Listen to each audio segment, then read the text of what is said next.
हर हर महादेव। मैं प्रज्ञा अभिव्यक्ति चैनल में आप सबका हार्दिक स्वागत करती हूँ। आज जल प्रवाह को थोड़ा आगे लेके जाते हैं। एपिसोड नंबर 49 पे लाते हैं जल भविष्य को। मैं सुबह से दो विषय मेरा मन में आ रहा है, जल भविष्य और जल तर्क, लेकिन अभी मुझे समय मिल पाया तो इसको अभी इसका सुंदर प्रवाह लाते हैं गहराई से, बहुआयाम से।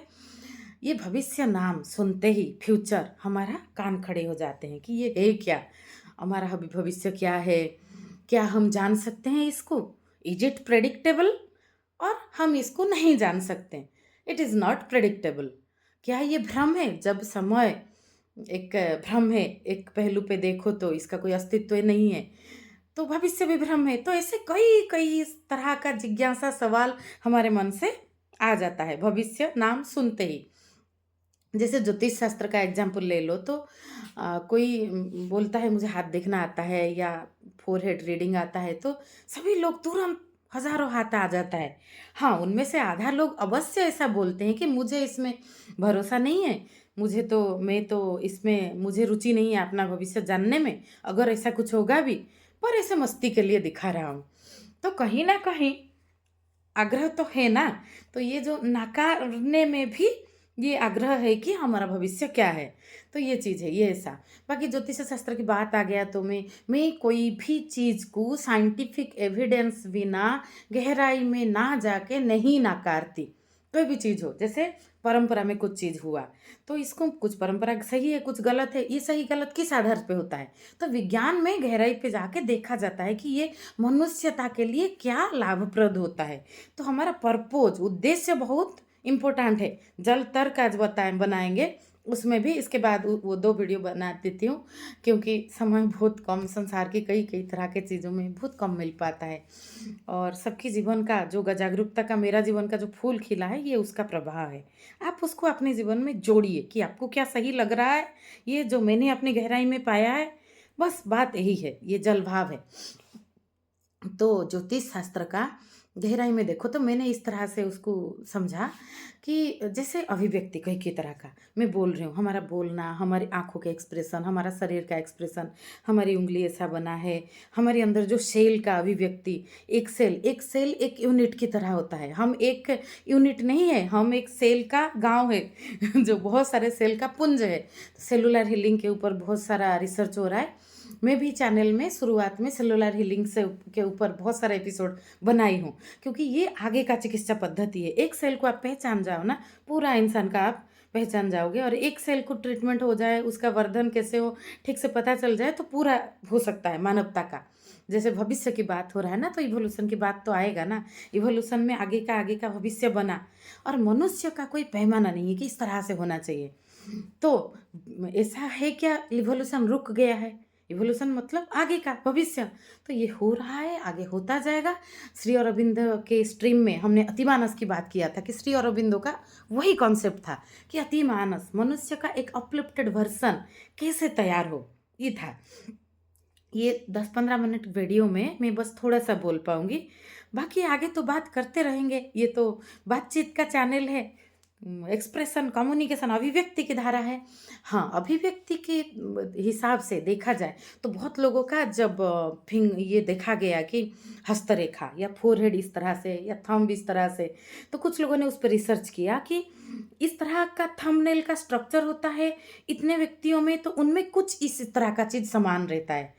इस तरह का हस्तरेखा रहता है तो उनमें इस तरह का उनके जीवन में घटा है, और उस तरह का रुझान आ रहा है। तो उस आधार पे विज्ञान डेवलप हुआ कि इस तरह से क्या किया हुआ है, उसी समानता को जोड़ के, ग्रह नक्षत्र के साथ जोड़ के उसको किया गया। तो उसके पीछे ये साइंस है। तो बाकी चेतना की तल पे सब कुछ एक अप्रोक्सीमेट किया जाता है। यहाँ 2+2 4 नहीं होता है। जैसे प्रिजर्वेशन ऑफ हेल्थ, आप हेल्थ, स्वास्थ्य की सुरक्षा करोगे तो आप ओवरऑल बहुत हेल्दी रहोगे। बाकी कुछ कुछ हो गया, आप बोलोगे मुझे क्यों बुखार हो गया, मैंने तो सब माना था, तो इस तरह से नहीं होता है। आप नहीं वो सब फॉलो करते, जो छोटा छोटा चीज़, जो चेतना का, जो स्वास्थ्य का साधारण नियम, साधारण जो जीवन अनुकूल है, लाइफ मेकिंग थिंग्स, तो उसमें अगर आप करोगे तो आप ओवरऑल बहुत स्वस्थ रहोगे। ये बहुआयाम से देखा गया है, जाँच परखा के, प्रैक्टिकल उतर के। तो उस तरह से है भविष्य। प्रिजर्वेशन ऑफ हेल्थ को मिलाई, ये भविष्य है, आपके स्वास्थ्य का भविष्य। तो भविष्य जाना नहीं जा सकता, ऐसा मुझे तो बिल्कुल नहीं लगता। 99% से ज़्यादा भविष्य जो है वो हम बिल्कुल जान सकते हैं। ये जो है भविष्य क्या है, आपका कल जाओ जो था, what is your yesterday that will be your tomorrow mostly.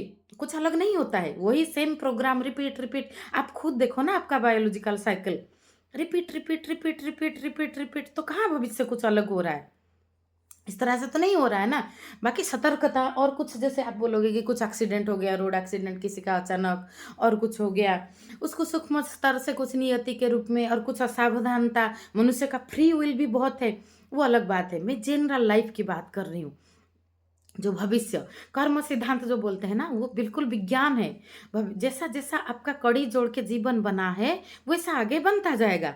Eternal present में अभी में आपने कुछ तोड़ दिया, कुछ बदल दिया, उसको साइंटिफिक लैंग्वेज में एटॉमिक हैबिट को कहा जाता है कि अणु परमाणु स्तर में हैबिट में परिवर्तन कर दिया, सोच में परिवर्तन कर दिया, तो डायमेंशन शिफ्ट ऐसे होता है, डायमेंशन ऐसे स्पाइरली शिफ्ट होता है। तो भविष्य भी बिल्कुल प्रेडिक्टेबल। तो आप जिस तरह से जिए हो, जिस तरह से चीज़ें किए हो, और एक अनवरत लगातार अनंत समय में जो चीज़ आप ज़्यादा करते हो वो आपका पैटर्न बनता है उस तरह सा। अगर आपको ज्ञान में रुचि, और ये प्रयास में भी होता है, पहले तो ये आप में आपको रुचि आना चाहिए, फिर प्रयास के बाद ये सहजता इसमें आ जाता है। जैसे कोई किसी को रुचि हुआ, सुबह उठ के मैं कुछ साधना करूँ, ध्यान करूँ, या किताब पढूँ, अध्ययन करूँ, फिर उसने थोड़ा प्रयास किया, अभ्यास किया, फिर उसको अपने आप नहीं, बिना अलार्म का नींद टूटेगा, तो ये उसका भविष्य बना। तो भविष्य जो है जिस तरह का अभ्यास बना है, जिस तरह का उद्देश्य बना है, उसका जोड़ है। तो आप अगर आपका जीवन का अध्यात्म का आधार बना रहे हो जिज्ञासा, तो आपके लिए नई नई धारा खुलता जाएगा। आप अगर उसको अध्यात्म का आधार परंपरा बना रहे हो, तो आप उसी तरह के घिसी पिटी बात में वही दोहराव करते जाओगे। तो हमारे जीवन में स्पेस होना चाहिए पहले की, और इटर्नल प्रेजेंट, इसके ऊपर आगे बात करेंगे। अभी के वर्तमान में जो टाइम सट नाउ बोला जाता है, वर्तमान समय में कुछ चीज़ों का परिवर्तन थोड़ा थोड़ा लेवल पे किया जाए, तो ये एक बहुत अनोखा भविष्य को उत्पन्न कर सकता है। भविष्य हमारा बहुत सुंदर हो सकता है। ऐसा भाग्य में था या कर्म सिद्धांत, इसको आप छोड़ दीजिए, मैं विज्ञान की बात कर रही हूँ। जैसे आप खुद देखो ना, कल जो था कल वही होने वाला है। Same programme, we live in at same programme. और बड़े लेवल पे देखा जाए तो हमारे जीवन में कुछ नहीं होता, अगर सेम रिपीट हुआ तो आपका जो डिस्प्लेसमेंट तो उतना ही हुआ ना। तो डिस्प्लेसमेंट आपका कितना परिवर्तन हुआ वो जीवन होता है।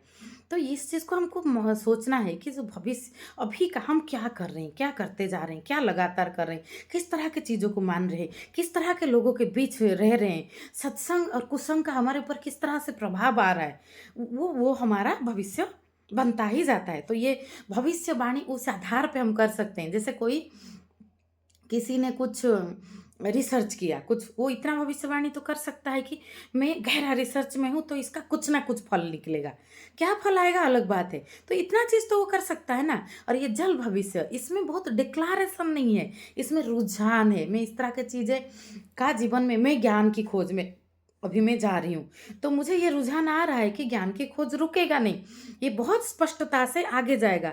और तरह तरह के जो अध्यात्म के नाम से व्यापार चल रहा है सोशल मीडिया में, रियल लाइफ में, तरह तरह के अध्यात्म के नाम पे भ्रम का प्रचार हो रहा है, उस वो चीज़ बहुत लोगों को बहुत मुश्किल में डाल रहा है। कोई रिश्तों में उलझ जाता है, कोई तर्क में उलझ जाता है कि मैं तार्किक बन रहा हूँ, तार्किक की चीज़ें मैं सीख रहा हूँ, लेकिन उसका आगे का क्या? आगे का क्या आप जो सीख रहे हो, आप अगर वाक चातुरी सीख रहे हो कि बातें को कैसे अच्छे से रखना है, या जो शब्द जो अर्थ थोड़ा लो या नहीं ले पाओ, जो शब्द जिस तरह से कहा गया है उस तरह से अभिव्यक्ति आप समझ पा के कर पा रहे हो, ताकि वो उसी तरह से रिप्रेजेंट हो। तो क्या वो उसी तरह से रिप्रेजेंट होता है? तो आइए देखते हैं अभी ये जल तर्क एपिसोड 50 के ऊपर। तो मैं इसका दूसरा वीडियो बनाती हूँ। जल भविष्य जो इतना है इसके ऊपर और बात करेंगे। भविष्य जो है ये बिल्कुल रुझान है हमारी अभी तक के लाइफ का, अभी क्या कर रहे हैं उसी से वो बनता है आगे। इस पे और बहुत बहुत उदाहरण लेके बात करेंगे। अभी ये थोड़ा बस मैं इसको आभास के रूप में बोली, बस इतना सा। जुड़े रहिए।